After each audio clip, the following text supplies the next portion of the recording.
But I think one of the things people can do is use their devices to set up an alert.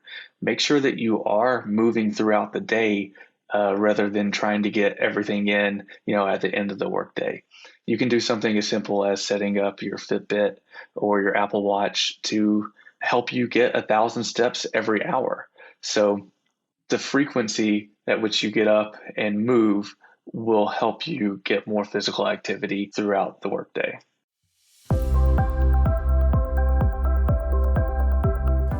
You're listening to Becoming Wildly Resilient, brought to you by University of Kentucky Human Resources, Health and Wellness.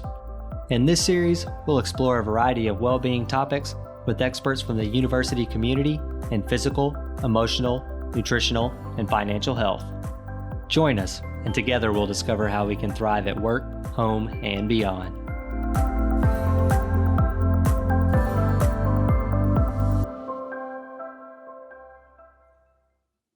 Welcome to another episode of Becoming Wildly Resilient.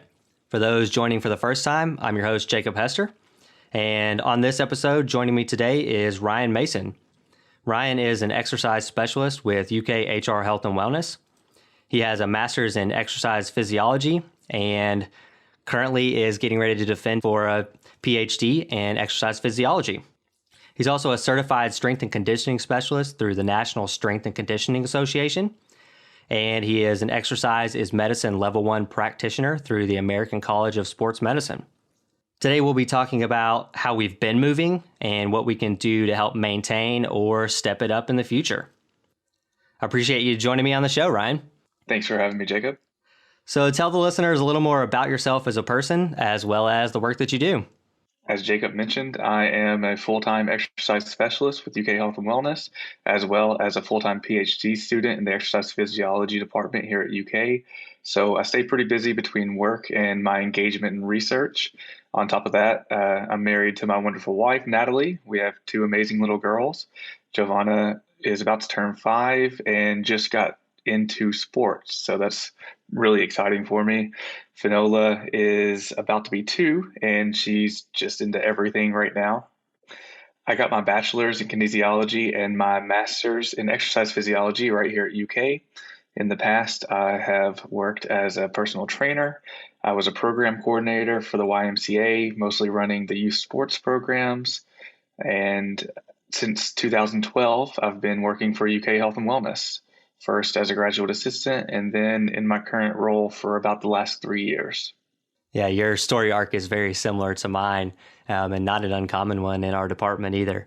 And I do have to mention that you mentioned little G getting into sports, and she is quite the soccer player from what I hear. So she is a little soccer star.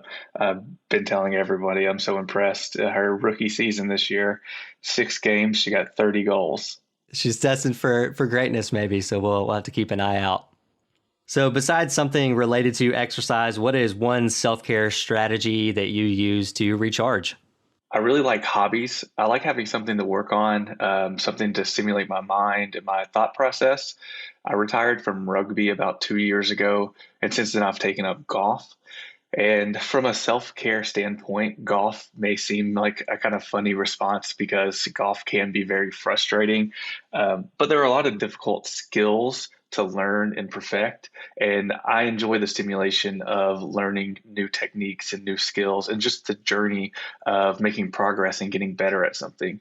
So golf is a wonderful form of exercise since I do tend to walk rather than riding in a cart, but I really enjoy the mental stimulus of learning the game.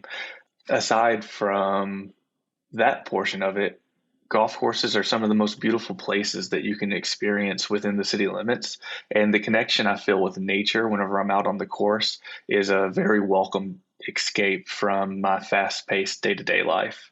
Yeah, even though it is a physical activity related strategy that you use, you're also tapping into it as a way to get outside and connect with nature and those types of things. So there's a lot of crossover in the forms of self-care that we take. And sometimes it is about how we view them as well and what we're taking away from them. So it may be just a sport to some, but to others, it is a form of self-care. And that sounds like a way that you've tapped into that. Yeah, exactly. I as an exercise physiologist, I have a pretty regimented idea about what I do for exercise, and I kind of exclude golf from that. I don't really participate in golf as a form of exercise. While I am getting a lot of physical activity while I'm out there, I do it for the mental resilience that it offers me from, the things I mentioned before. Yeah, it's a good chance for kind of quiet and thinking. And you mentioned the thought process and that sort of thing. I mean, if you play a full round, you're talking about, say, 4.5 hours, if you're moving along at a decent clip. And that's a lot of time that you're kind of by yourself and have to think too. So golf has a lot of carryover to, I think, life lessons and how we process the next move and those types of things. So that is kind of an interesting response to look at something that is physical activity related, but is still very much a mental type of activity as well. So you mentioned doing research, and that's actually where I'd like to start our conversation by talking about some of the interesting research that you've been working on using physical activity data from our campus community. So first, give listeners a brief overview of the various studies that you have been working on and their aims, and then we'll kind of dig into what you all have actually found and then how we can use that moving forward. Yeah, so the first study that we did with the data from our programs was specifically to determine if our incentivized step challenges were having a lasting effect on our populations. The data has already been published. If you're interested in digging into this with more detail, you can always check that out on PubMed. The title is An Incentivized Workplace Physical Activity Intervention Preferentially Increases Daily Steps in Inactive Employees. So the title is kind of telling of our results, but basically what we found were people at baseline, meaning before the challenge, who were not getting a lot of steps were very likely to increase the amount of steps they were getting during the challenge. And they were also likely to maintain that higher step count after the challenge. So we determined this by looking at the week before the challenge and the week after the challenge. And that was a really exciting piece of information for us to learn about our physical activity challenges that we were setting up. Then the current project that we're working on, we're looking at how COVID affected behavior of our participants. So we're looking at it from a general standpoint, meaning during 2020 compared to 2019 during the same timeframes. And we're also interested from a policy standpoint. So how did implementation of various policies such as healthy at home affect the behavior of our participants? So for that portion, we looked at 3 days prior to implementation of a policy versus 3 days after the implementation of a policy. And what date ranges did you use on the COVID research? For that first portion of the project, where we were comparing the differences between 2020 and 2019, we looked at data ranging from January through May. Yeah, that's interesting. I'm looking forward to diving into that here in a few minutes. But the kind of jumping back to the step challenges and that published research, I will post that in the show notes if anyone is interested in actually diving into that. But I've seen Carrie Davidson, who joined me on the podcast already. I've seen her present on that as well, and that was really fascinating. Did you see any differences in like step categories? So maybe someone who's hanging around 6,000 steps versus someone who's above 10,000 steps? Yeah, so we saw that with these step challenges, we do have a preferential increase in people who were starting in a lower step category, so 6,000 or 8,000 steps. We saw that there wasn't much of a change in people who were already achieving 10,000 steps a day. So implementing a challenge for them didn't really change their outlook on how many steps per day they needed, but people who weren't getting a lot of steps really showed a significant increase in steps during the challenge. And before we dive a little further into some of those key learnings, I want to talk about how these data were collected as well, because I know given how digitally connected we are these days, privacy is a concern to many people. And I know some of the listeners may be wondering where these data are coming from. So can you just explain how you all collected these for the different studies? Yeah, absolutely.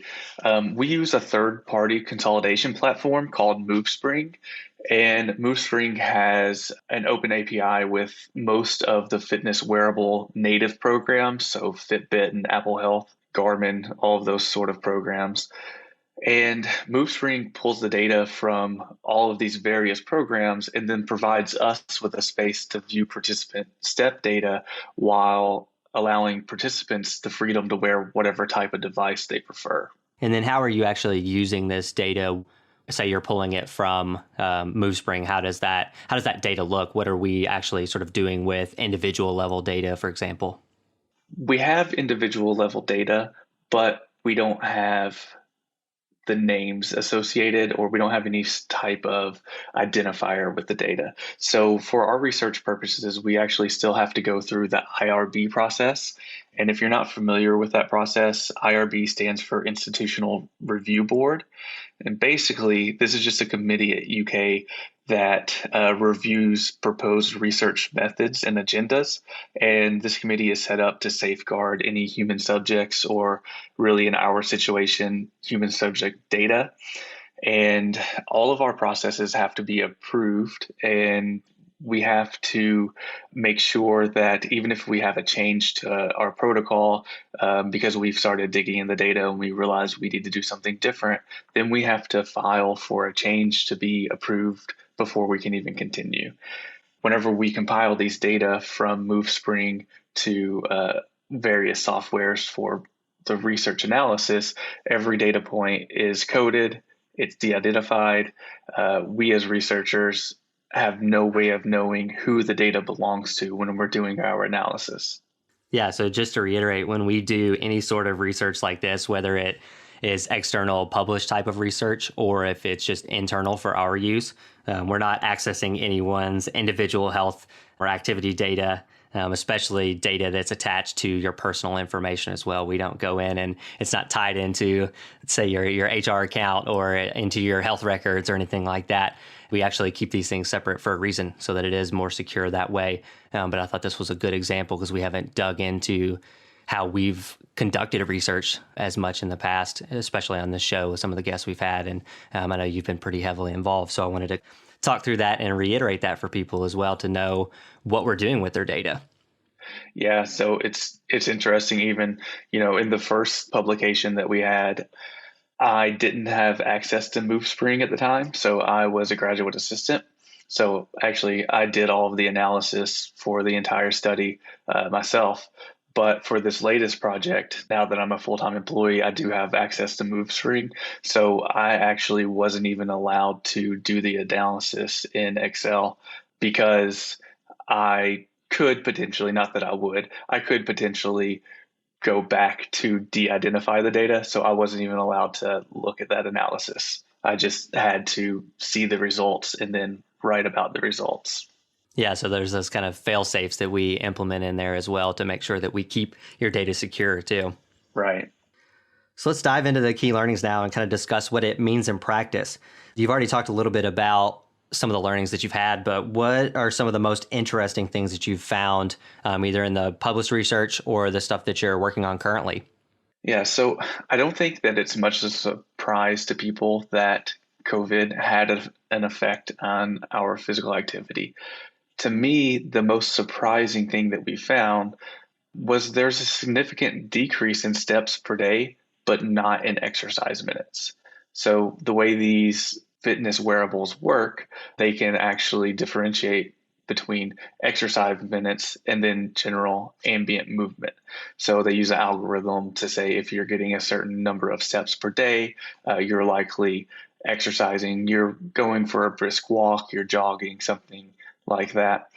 And yeah, so we didn't see a big decrease in these exercise minutes, but steps per day really fell off. So what does that mean in practical terms then, not from a sort of a research standpoint? From practical terms, that means that we're not getting as much ambient movement throughout the day. So people were likely still thinking about their exercise regimen. They were thinking about the fact that they're not going to gyms because they're all closed, that sort of thing, and going out and doing something. But all of those other hours of the day, whenever they're at home working, sitting at a desk, that sort of thing, we were just not moving around as much as we would have been had we been back on campus still. And again, this was January through May, correct? Yeah, so our analysis was January through May. We didn't obviously see a difference until March, but to validate that there weren't differences between the years, we had to look at some prior data before the pandemic started. And off the top of your head, do you know roughly what that decrease was and maybe a percentage of steps or kind of the average number of steps? So whenever we were comparing April 2020 and April 2019, we saw a 6.7% decrease in steps per day. And then when we looked at May 2020 compared to May 2019, we saw a 10.7 decrease in steps per day. Do you suspect that that has changed since that time? I believe that things are returning more to a normal standpoint now. Gyms opened up back in August. I don't have any data to signify this yet, but I do think that things are kind of returning back to normal as far as physical activity. And it's just going to continue to go back to the way things were as more and more things become open and more prevalence of going back to the office and that sort of thing. Yeah, I think you've probably seen this in traffic throughout the gyms too, correct? Yeah, it's funny that you used the word traffic there because we see it traffic through the gyms. Yes, we watch our volume measures from month to month, and we've had a steady increase. But just on a personal standpoint, I notice it in traffic on the streets too. People are out and about more. Back in May, if you needed to go somewhere for some reason, there was no one on the road. That was kind of nice considering everything else that was going on. But yeah, things are returning to normal. People are moving more. They're leaving their house more. So I would suspect people are getting more steps now. And I think as time goes on, and we've seen emails from the president about returning back to campus and how that's going to look in the fall and using the summer as a transition period and those types of things, I think we'll see a lot of this ambient movement come back during that time as well. Because I think Carrie and I even talked about this in our episode that and this was still relatively early on in the pandemic when her episode hit. And I could see just using my own personal step data, just seeing how much that dropped off and my average now compared to where my average was. I have to very consciously try to get those steps in now to be able to get to some of those minimum thresholds of physical activity. And it's a much more conscious effort. Whereas when we were on campus, just traveling from parking to the office and those types of things, or going from meeting to meeting, or walking to lunch or any of that type of stuff, those were pieces of physical activity that were built into our days that got stripped away. So then we had to be more conscious about how am I going to get this into the day? And it's I need to go on a walk at lunch. I need to walk before work, after work, walk on a break, do walking meetings since we're digital for the most part anyways. So I'm definitely looking forward to the return to campus to be able to get some more of that movement, in addition to obviously, seeing people and that type of thing. But it is interesting that you picked up on the traffic piece, because I've definitely noticed that. And I thought about how if we're talking about physical activity, walking was probably significantly safer. Biking was significantly safer on the roads, those types of things when traffic was cut down. So hopefully we don't see too much of a reversal in that type of physical activity, because it suddenly becomes inherently more dangerous when there are more cars on the road. Yeah, and what you were saying about having to make a conscious effort to get to those minimums, I think so many people are in that boat. I know I was personally, without even trying. My step average before COVID was well over 10,000 steps a day, just because I was moving so much around campus.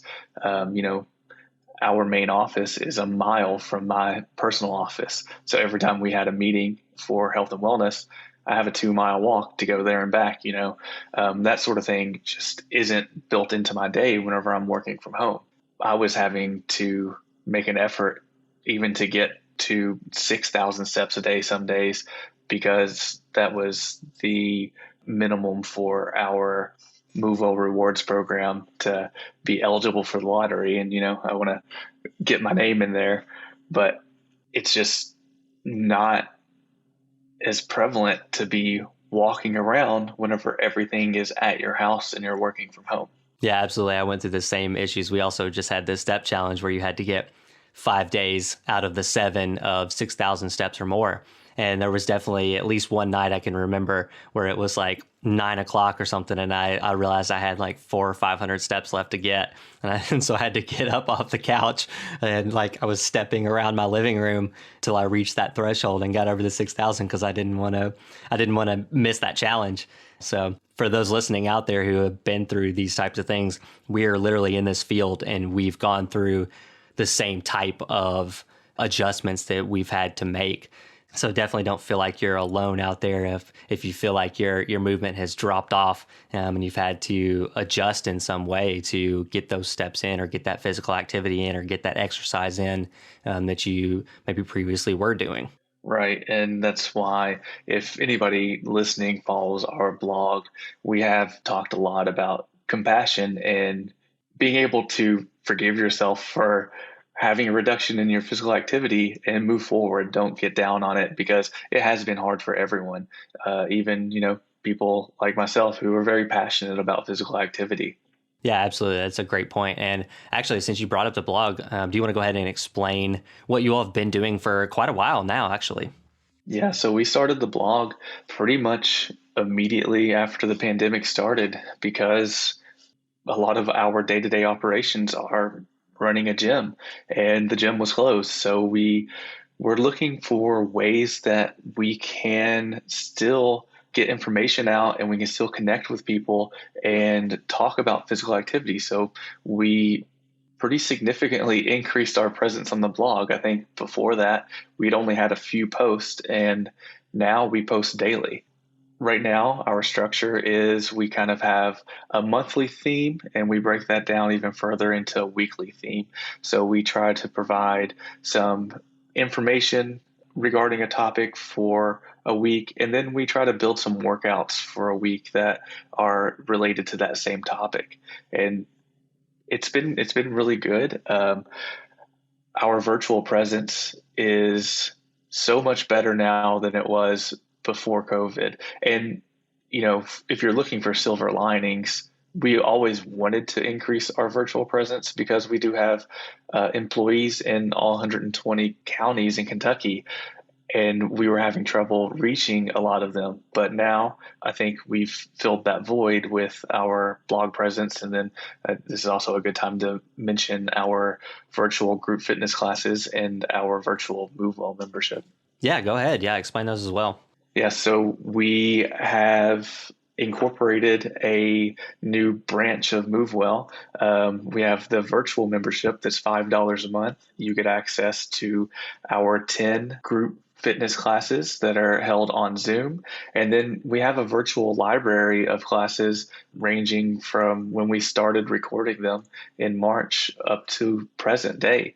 You have access to all of that for $5 a month. And I think it's a really good resource. I know it's helped a lot of people stay physically active during the pandemic. Yeah, for sure. I've actually been helping you all on the back end with some editing and those types of things. And I know the amount of volume of videos that are going out where we're probably keeping, say, roughly 10 videos per month. And that's been since you all began doing this in March. And so there's a ton of content out there. And we're looking for some new ways to expand that too. So if you don't live in the Lexington area or you feel like a virtual engagement is better for you anyways, or you like to be able to tap in on your own time, definitely check out the virtual membership because that's something that has been added since Carrie met with me on the podcast back in August, I guess it was. So were there any other surprising things that you've found from that previous research or the current? So there was something else very interesting that I learned from our first study, and this has been observed by other researchers as well. A lot of times we have a flawed sense of how much activity we are actually getting. Whenever other researchers have looked into this in more depth using questionnaires compared to real, actual objective data, what we find is people tend to think they get more movement on the weekends. And this is usually because they've participated in some sort of structured activity, like going for a hike or going out for a run. we tend to overemphasize that activity upon mental reflection of our total overall ambient movement throughout the day. And the opposite thing kind of happens whenever we're at work. So, particularly at UK, we tend to move a lot while we are at work. Jacob mentioned this before, but a lot of us walk from parking lots that are on the perimeter of campus. We walk across campus for meetings several times a week. And these types of movements don't really stand out in our minds whenever we think about how active we're being. But in all actuality, these movements that we're doing throughout a workday add up to have a greater overall movement throughout the day. And it's actually really important to our overall health. And we know that our university employees are getting about 170% more steps per day than the average Kentuckian when we compare that to the CDC data. Yeah, I think that's a really interesting point. And this is actually something we had a short discussion on in one of our recent staff meetings as well.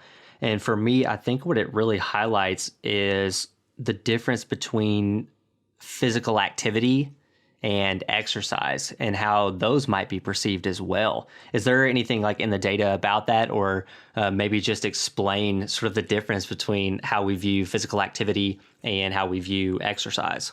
Yeah, so the difference from an objective standpoint is physical activity is just any movement that we're doing throughout the day, whereas exercise would be like planned, structured activity with the intent of increasing physical fitness. And what we're seeing is a lot of data support the fact that physical activity is actually a little more important than just exercise. So whenever we are just moving more throughout the day, we tend to have a better health outcome than strictly participating in exercise. Yeah, that's something definitely that Carrie had emphasized in the previous episode as well. And it's a good thing to reiterate now that we're almost a year later since that episode. We're not saying don't exercise, but that ambient movement is very, very important. And the combination of those two things together are even more important. Right. And that's what I knew Carrie had talked about a couple of articles that highlighted that. So I don't want to keep reiterating what she said, but it is very important. The movement that we get throughout the day adds up to lead us to a lesser risk of cardiovascular disease, metabolic diseases, all of those things that we want to avoid. And that just goes to show the importance of how getting more ambient movement is going to be one of the most important goals that we can have.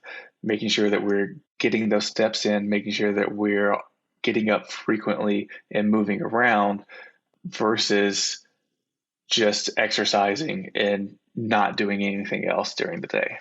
And I think that's kind of what you found in the data too, right? That like we've sort of flip-flopped that idea. In the pandemic, we've done a good job of either maintaining or increasing our exercise, our structured activity, but we've lost a lot of that physical activity or that ambient movement or the steps throughout the day. So it's interesting to see how that has sort of flipped. And I think that's an opportunity for us to kind of expand on that and take some of these positive lessons that we have found. And so that's actually kind of what I want to jump into next. So based on what we've learned from this research, plus the physical activity related trends that we've seen, on an individual level, what can listeners take from these findings? How can they apply it to their lives to better maintain or improve their physical activity and exercise habits? Yeah, so I think one of the important things that we've learned is we emphasize exercise all the time in our field, but we haven't been emphasizing just moving more. And with our blog, we've realized this, and we're taking the approach now, trying to get people just to move more. But I think one of the things people can do is use their devices to set up an alert. Make sure that you are moving throughout the day, rather than trying to get everything in, at the end of the workday. You can do something as simple as setting up your Fitbit or your Apple Watch to help you get 1,000 steps every hour. So the frequency at which you get up and move will help you get more physical activity throughout the workday. Yeah, it's interesting that you bring up that point because mine literally just buzzed me about 3 minutes ago in the middle of our conversation to tell me to get up and move. Obviously, we're in the middle of a conversation right now, so I don't have that luxury, but I need to remember that for when we get finished, because that sometimes will happen. Maybe it will ding you at the wrong time. Maybe you're in the middle of a meeting, so you have to leave yourself sort of another reminder of some sort, or build it in a structured way, like I mentioned with like going on a lunch walk. But if you miss one, it's not the end of the world either. So how can listeners examine and better use their own data from the fitness wearables and other smart devices? Because those typically have a lot of information packed into them, and I think it can be overwhelming for a general user. Sometimes, obviously, they try to make these as easy and user-friendly as possible, but sometimes it feels like more data is less helpful, so to speak. So does that make sense? How can we kind of cut through the noise when using our devices and try to use them in the best way possible for us? I think one of the keys there is breaking the information down into manageable chunks. One of the things that you can do is you can analyze just the total steps that you get throughout the week. Maybe you can discover some trends, like you don't walk as much on Tuesdays and Thursdays. Then you can set up a goal to increase how much physical activity you're getting on particular days that you're not walking as much.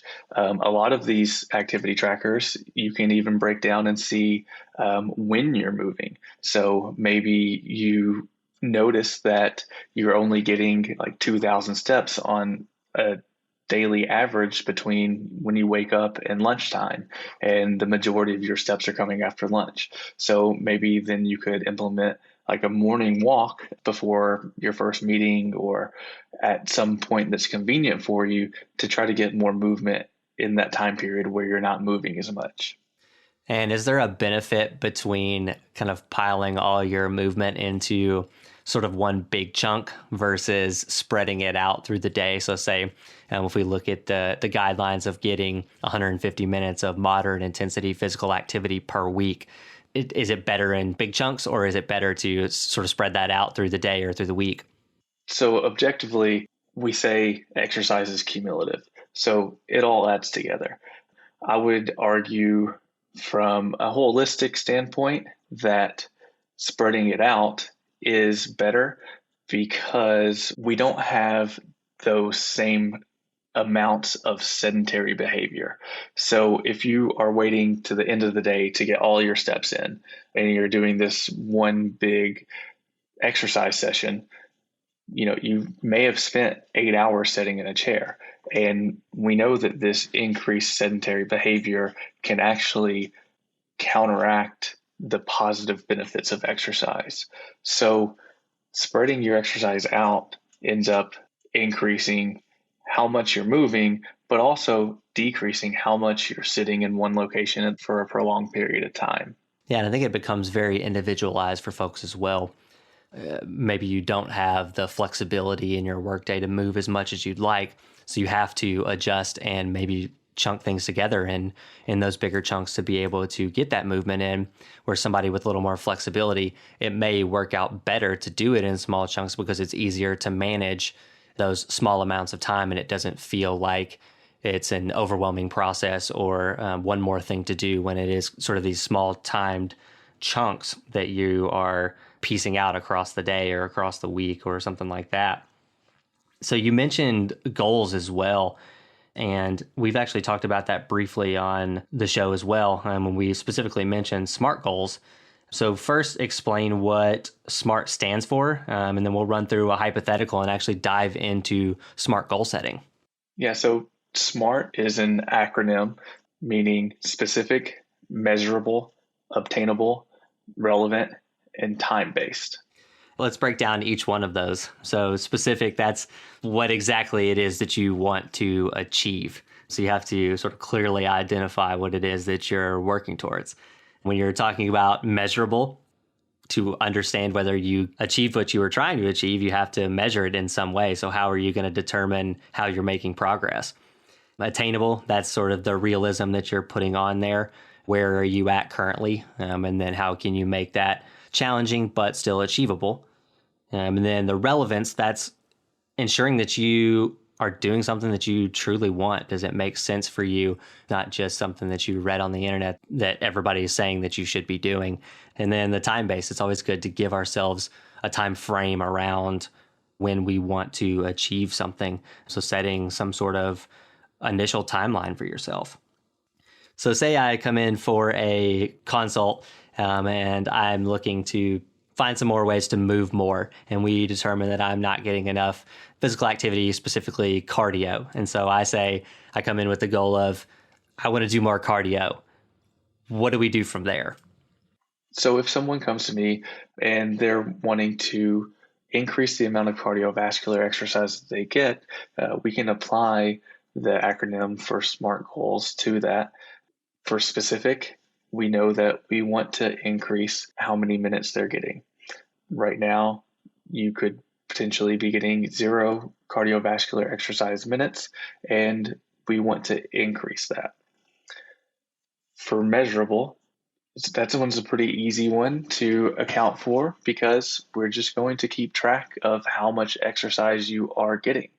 And then obtainable is very important when it comes to exercise. So many people want to basically go from 0 to 60 overnight. They want to come in doing nothing and have this really big plan that's going to get them to where they want to be really fast. And that's never the case actually with exercise. We want an approach that's going to keep us safe. It's going to make sure that we don't have any overuse injuries. And it's also going to not cause us to burn out immediately. So I like to look at where the participant is and make sure that we're not over asking for what we set them up for. So it's not realistic to think that you come see me on a Monday and you haven't been exercising and you'll be ready to run a marathon a week from now. We can use some of the guidelines from the American College of Sports Medicine as our basis. So they say that Americans should get 150 minutes of cardiovascular exercise weekly. But I think from my personal experience, even going from 0 to that baseline of the recommendation is a bit of a stretch. So I will usually have someone who hasn't been working out start off with 2 to 3 days a week of around 15 to 20 minutes of cardiovascular exercise. And this is just going to be something like a brisk walk or something that is obtainable for them, because I want to set them up so that they feel like they are making progress towards this goal.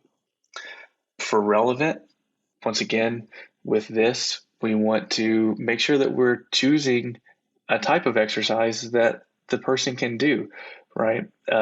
If I choose something like swimming and this person hasn't been in a pool in years, they don't feel comfortable with their stroke, they don't like the water, that's not going to be a very good choice for them. So usually a really good starting point for most people is just going to be a brisk walk, making sure that person has a general idea of what their intensity is. We can set that up either objectively using like data from a Fitbit and calculating what their moderate intensity zone would be for their heart rate, which is 60 to 80% of their heart rate reserve. And if the person doesn't have access to a Fitbit or something that can objectively measure their heart rate, we can use things like a talk test. So whenever I'm working with someone and I want them to be in a moderate intensity heart rate zone, for most people, the way that feels is you can answer a yes or no question, but you're not very comfortable telling me a story. Some other people may say you can talk, but you don't necessarily feel like you have enough air in your lungs to sing. So those are two really good subjective cues that you can use to know that you're in the right zone. And then for time bound, we want to make sure that we have a target date for this. So we want to make sure that we are steadily increasing over time to get to a sort of end goal. So I usually tell people to stick with the first program that I make for them around 6 weeks. So during that 6 weeks, you try to work up to regularly meeting the uh, specifications of whatever program we come up with.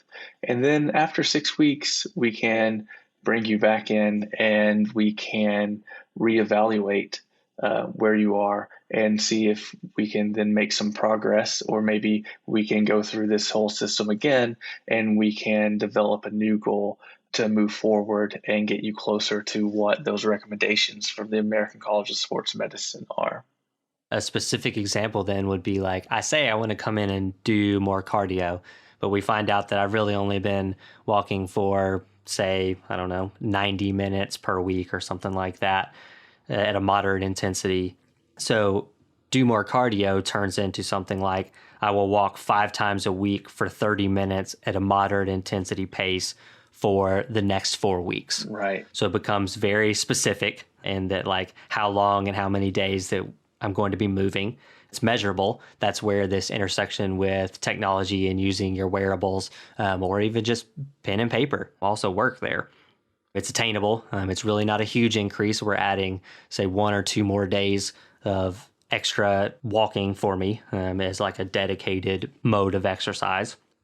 It's relevant. I enjoy walking. I've already been doing it some, so I'm continuing to add on to that.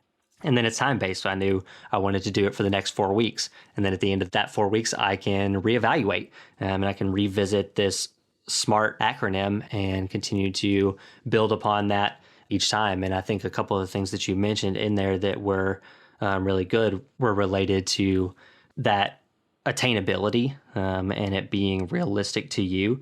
And that to me is that sort of starting small. And we've talked about this a little bit too in previous episodes where, and you even alluded to it, the going like 0 to 60 type of expectation that we set for ourselves sometimes is not necessarily what we should be doing. So tempering that a little bit, that type of advice that we would give to people is sometimes not received as a positive thing, but in the long haul, you're also setting yourself up for more wins along the way. But it's safer. And you've talked about that, about how it is easier on your body and you're not stressing it to a point of where you may get injured and then you're back to square one again. So, yeah. And so again, whenever I have a consult with people, there's some really important things that I talk about that may not necessarily be of utmost importance, like in a textbook, whenever it comes to exercise prescription. But for me personally, they're important. And one is I make sure people know that they don't have to get to the minimum recommendations immediately. I always tell people right now, you're not exercising. If after this meeting, you're working out 1 day a week for 10 minutes, it's a win, right? We've increased how much physical activity you're getting. I think that's very important because whenever you look at the American College of Sports Medicine's recommendations, if you're not doing anything, it's kind of overwhelming. There's a lot of exercise that's recommended. And the other thing is I want to make sure that their program is as enjoyable as possible for them. So I always ask people, is there anything in the past that you've really liked or really didn't like? Because I need to make sure that I either include that thing or exclude the thing that you didn't like. And for most people, I think it puts them a little bit at ease to know that, hey, I'm not expecting to get to 150 minutes of exercise when I leave this meeting today. I'm just getting to something that is obtainable for me.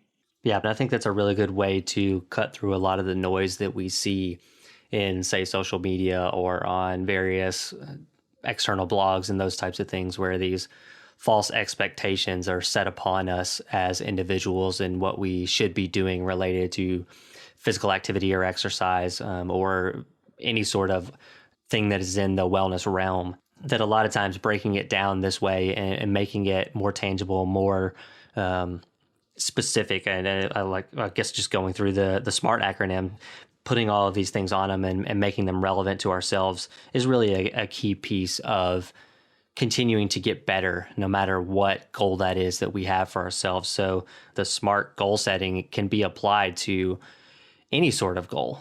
It doesn't have to be physical activity specific. You can take whatever goal you have, and go through that same process.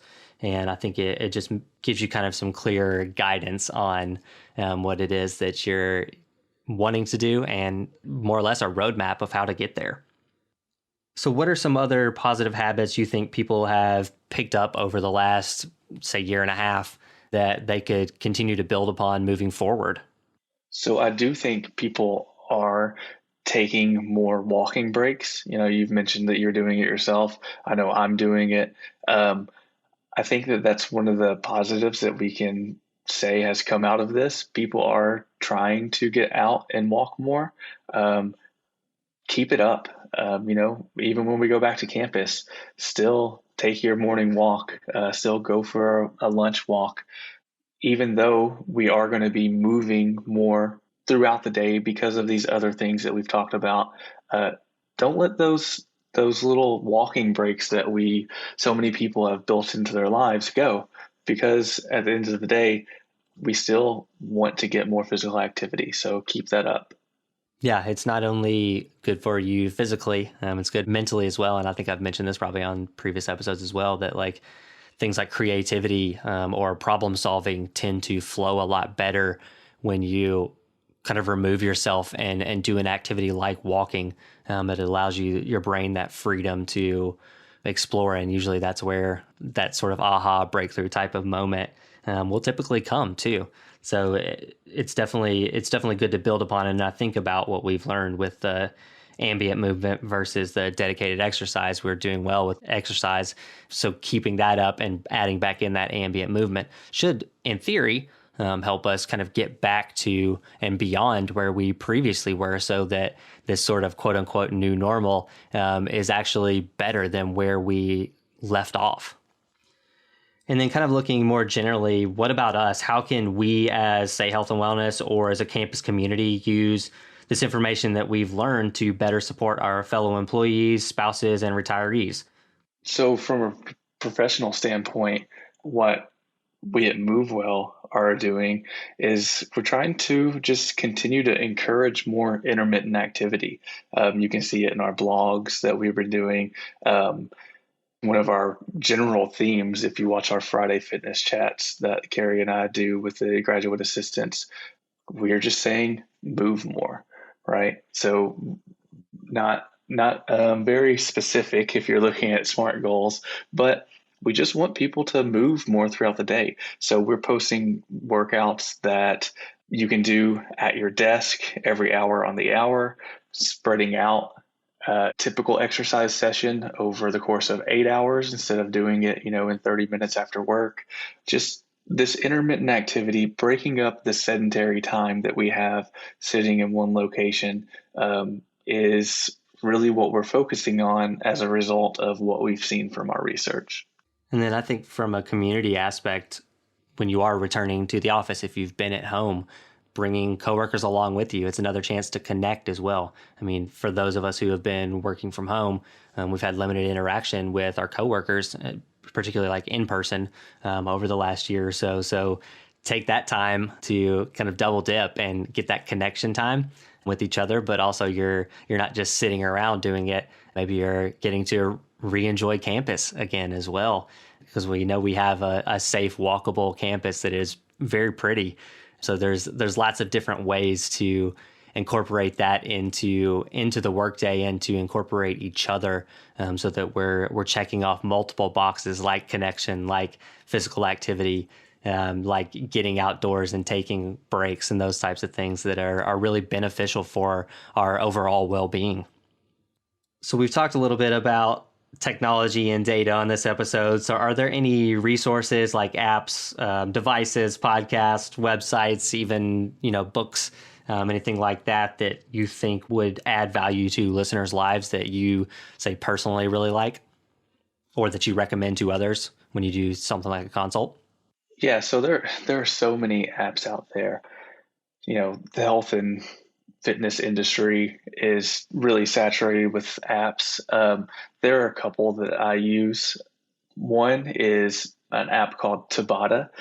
So this is like a timing app where you can actually go in and you can build your workout, and then it will set a timer to count out how long you're working out, count out your rest periods. You can even put your warm up and your cool down in there.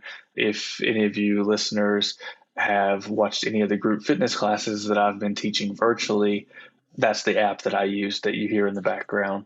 Another really good app, if you're just looking for an app that has exercises listed and gives good descriptions of exercises. There's an app by bodybuilding.com called Body Space. I really like that app. And then for books, I'm currently reading a book called Endure. If you don't like reading sciencey material, I wouldn't say that it's for you, but it is a really good book about the thresholds for endurance exercise, the debate on whether or not mental fatigue or physiological fatigue, like at the muscular level, is more predominant in why we slow down whenever we're doing endurance exercises. So it's a really interesting read, especially if you're into science-based research on like physiological functions. Yep, I'll link all of those in the show notes, as well as all the other things that we've mentioned so far. So one kind of final fun question I've been asking guests recently, Eric Wilkinson and I created a resilience playlist on our episode about music. And I'll share that in the show notes. But I want to keep that playlist growing. So what are one or two songs that you relate to or use for your own resilience? So whenever I think about my own resilience, I really just kind of focus on what puts me in a good mood, what I have fun with. And for me, those, I'm not sure how great this is going to be for your playlist, but hopefully some people like it. I like the songs that my kids are really into. And two of the songs that we listen to pretty much on a daily basis right now, one is called the Chicken Nugget Song, and one is called the Avocado Song. They're really fun. They're really upbeat. My girls both love dancing to them, and it just puts me in a great headspace whenever those songs are playing and we're having a good time. I'm not focusing on, stress from work or my PhD or anything like that. Yeah, no, those are great examples. The list is actually quite eclectic, and we've had some listeners that have sent some in, and obviously we've been building it across the different guests that I've had since Eric was on the show. So it's fun to get some variety because it shows a little bit of your personality, but it's also something that other people can connect to, and we know employees out there that have children, this could be a good resource for them as well. Resilience is a process that is from birth to death. So being able to incorporate your children into this and start thinking about ideas like building resilience is positive too. So finally, if you hope listeners take one thing away from this episode, what would that be? My number one takeaway from this episode would be just to move more. We want to make sure that we are not sitting in one spot. We're not getting all of those sedentary minutes throughout the day. We are getting out, we're exploring, we're doing stuff, we're using our bodies, and in general, that's going to make us more healthy. Exactly. And if you're looking for more support on that, you have the availability of a free consult with Ryan or Carrie. So definitely, if you want to explore further on that, we'll link to how you can sign up for a free consult as well. So thank you so much for joining me. Thanks for having me. This was great.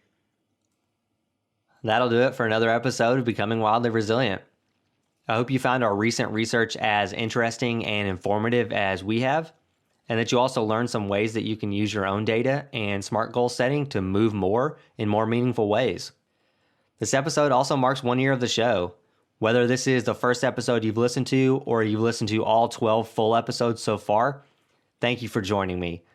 I've certainly grown over the past year and hope this show has played even the smallest role in your growth as well. I'd also love to hear from you. If you have topics you'd like to hear covered, you know someone at UK that would be a great guest, or you have any other feedback you'd like to share, I invite you to email us at healthandwellness@uky.edu. And as always, you can find links in the show notes to anything we mentioned throughout the episode. I will also include a link to upcoming work life and well-being programming offered by UKHR, including a mindfulness-based stress reduction retreat on June 19th.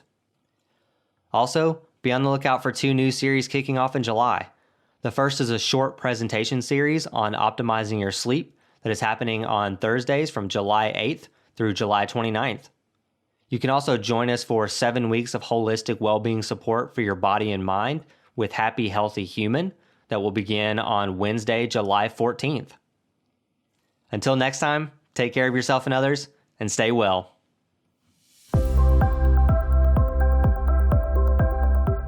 Thanks for listening to Becoming Wildly Resilient, a podcast series from University of Kentucky Human Resources, Health and Wellness. The UKHR Health and Wellness team, consisting of certified health coaches, fitness experts, registered dietitians, and wellness specialists, offer a wide range of online and in-person programming to University of Kentucky employees, retirees, and their spouses. If you enjoyed this episode, you can listen and subscribe to future episodes wherever you find your podcasts. Connect with us on Facebook, Twitter, and Instagram by searching @UKY Wellness. There, you'll find links to episode show notes and more. You can also email healthandwellness@uky.edu with any questions or suggestions for future episode topics. To learn more about well-being benefits offered by University of Kentucky Human Resources, visit www.uky.edu/hr/wellbeing. Live well.